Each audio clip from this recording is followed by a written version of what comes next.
So the Red Devils Manchester United goes marching on just to lift that second trophy of our season, FA Cup. Manchester United have defeated West Ham by 3-1, and that was an amazing storyline after such a drastic performance by Man United in the first half. We were 1-0 down, we came back, and I loved that style because it somehow gave me a big confidence to see how my footballing team is doing so great these days. Erik Ten Hag, a genius, sheer genius. Anyways, hello everyone, I'm Akshay and welcome back to the Red Devils podcast. Very little I'm gonna say about today's match. If you have seen that match, if you have seen that performance by Man United, you know that is why we all were cursing Glazers to invest in the squad. There were no clear performances, there were no outstanding performances in today's match. Garnacho was the star man for today's game because the only reason he played for 90 minutes and then he scored a goal. He made a couple of good runs, but unfortunately, you can see the difference. You can see the difference when we saw the starting lineup. Harry Maguire and Lindelof were playing. Dalot and Malacia were actually playing as a defensive right back and left back. So that was also a very negative sort of thing because we've seen even Dalot, Wan-Bissaka, Malacia, Luke Shaw, we have seen them bombarding in the penalty box area or maybe curling them in some crosses. But today we didn't saw that because that was a very disappointing performances because there was no Casemiro in the starting, there was no Varane, there was no Lisandro Martinez in the back line, and Bruno Fernandes alone can't do anything. Even today Bruno Fernandes was not looking very good, but he's that sort of a player, he can just create magic in like this. So you need to give him a shot, and undoubtedly by far he is the best player in that team besides Rashford because he has been playing consecutively for like at least 200 minutes in the Premier League and including Europa League and FA Cup because he has played 3 games and all of them were like 90 minutes. He was never subbed off, he was never subbed on in the second half, he was never subbed off in the second half. He has been playing like a machine. Even Rashford was not starting today, he was on the bench, but still Bruno Fernandes was starting the game, and that guy is actually proving that why he was the best midfielder. Even if you look out, check the boxes on Google or Wikipedia somewhere. Since Bruno has arrived, Kevin De Bruyne couldn't even match his performance level. And Kevin De Bruyne was one of the best midfielders. I think he's one of the best midfielders in the Premier League. But still, he's one of the best midfielders. We have the best midfielder. We have the best central attacking midfielder. Bruno Fernandes, his name is, and he's our club captain. At least for me, he is. And believe me, I don't give a fuck about today's performance. We played great against Barcelona. Before that, we played a great game against Leicester. Then we played a great game of football by defeating Newcastle and lifting our first trophy this season. And now we are still in the FA Cup. We have defeated what's their name, West Ham United, and we still can go for that second trophy for this season. So I'm not worried about the performance. I'm okay with the performance stuff. I'm happy if we are through to the finals, and we are maybe we'll be having Man City in the semis or Man City in the finals. I'll be okay with it. I really don't give a fuck about the performances. There comes a time when you know that your team isn't performing well but still winning the matches, and that is what right now I want with Man United because we don't have a squad depth. You can see that the moment the first team players are subbed off or on the bench, this team can't perform well. Even with Erik Ten Hag, even with a genius like Erik Ten Hag, he can't make Scott McTominay look good because he's not good. He is shit. You can't polish a turd and put it in front of that is a roasted banana. You can't say that, because unfortunately that's really disgusting. And Scott McTominay, Harry Maguire, these players are disgusting. They don't deserve to be in the top 14. No top 14 will buy Scott McTominay for their squad. No top 14 will buy Harry Maguire for their squad.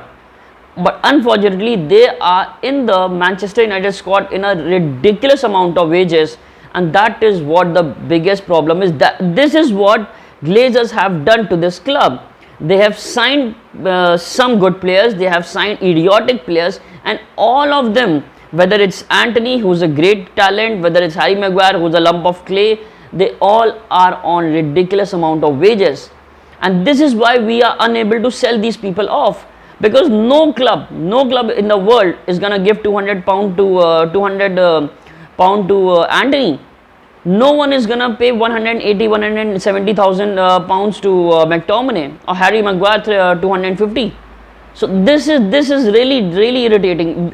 There's a reason Phil Jones have survived 5 summer transfer windows, even without playing one single match in the entire season. So this is what worries me. We need these assholes out of this club. We need Glazers out of this club, else we are really screwed. And we were talking about the squad depth, and there was another news. I really want to share this with you guys. I've been talking smack about Anthony Martial, but I love that guy to death. And the reason I'm talking smack about that man is because, again, he could be out until April. It's the 1st of March. We have n number of games this month, and still he won't be. Maybe he won't be included in any of them. He'll be out until April. And apparently, I've been saying this again and again, Anthony Martial is like a stripper hanging upside down. You don't know when that stripper is gonna fall down, but she will. And Anthony Martial, he's a great talent. We are a better team with him. We are a better improved team with him, but I think he needs to go. I think he needs to leave now. He really needs to go to either Syria, or maybe follow the footsteps of Giroud, follow the footsteps of Ibrahimovic. Go to Syria, win a league, win a cup, have a great performance there, because that place is not that I won't say competitive, because that is competitive, but at least they are not that ruthless. Syria is not that ruthless, so you can play there. Look at Giroud. Look at what Giroud did when he was around 32 or 33, when he went from to Syria from Chelsea. So Anthony Martial is still young. He can do great over there. I think he needs to go on. I think we need to part ways from Anthony Martial and sign a proper number 9. And as a backup number 9, I'll be needing somebody else than Vegas. Vegas is a good player. He's a good team player. He's a good squad player, but he can't do things that a number 9 needs to. He's not that good in the air. He is not that pacey. He's not that. He's strong in the air, but he doesn't score goals. He doesn't win headers, and we need a number 9 who can win headers. So even in my morning video, I said that I'll be really happy if Weghorst and Sabitzer, if we can sign them in the summer, because they are a good squad player. Sabitzer is a very good squad player, so I'll be prioritizing him over Weghorst. But yeah, if there's an option of me signing Weghorst as a squad player for just like 12 million, I'll be okay with it. I'll pay for that. I'll pay 10 million for Weghorst, because you need somebody like that who can actually be happy when he's around the team and can support the players, support the midfield, do a little bit of defensive work. That's gonna be fine with me. And as of today, we are 1-0 down. Scott McTominay was subbed off. Then Casemiro was brought in. Lisandro Martinez was brought in. Varane was there in the extremely late, he was extremely late subbed on. But I think we actually won that game even before Varane came. And the moment Casemiro was on the field, there was a different outlook of Bruno Fernandes, there was a different outlook of Garnacho, there was a different outlook of Anthony. And even when Rashford came in, Rashford was just okay today. He never scored a goal. One goal was scored by Garnacho. One was own goal, and the other last one was from Fred. And Fred was just lucky to be there. Fred has been playing tremendously great. I mean, I know he's not that great talent that we need at our club, but still, the way he's scoring goals, the way he makes some tackles, the way he intensifies his game, and by just pushing others and making tackles, making interceptions, I really like that person. I really like that man, because that shows the real hunger to go out in the front, to make some tackles, hurt somebody. I'm not physically hurt somebody, but at least put that there in that thought in their mind that okay, Fred is there, he can make some tackle.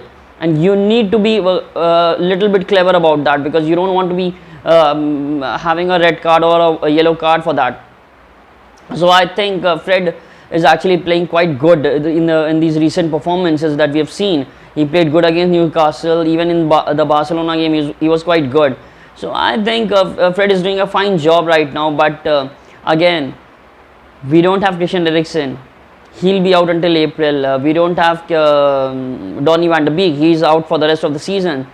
We need players. We need squad depth, and that is why we need new owners who can actually invest in the club, invest in the squad, and give the Erik Ten Hag the backing he needs to make us look great again. Because the wonders he has done with this football club, with this squad in this season, that is a remarkable achievement. That is by far the best turnaround I've seen in footballing history in the recent times.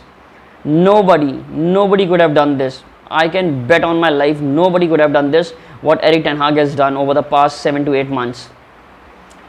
Anyways, I don't think so there's any other update right now, and Spurs are eliminated, so that is another one sort of club that needs to be out of FA Cup, for making it easier for us to win it.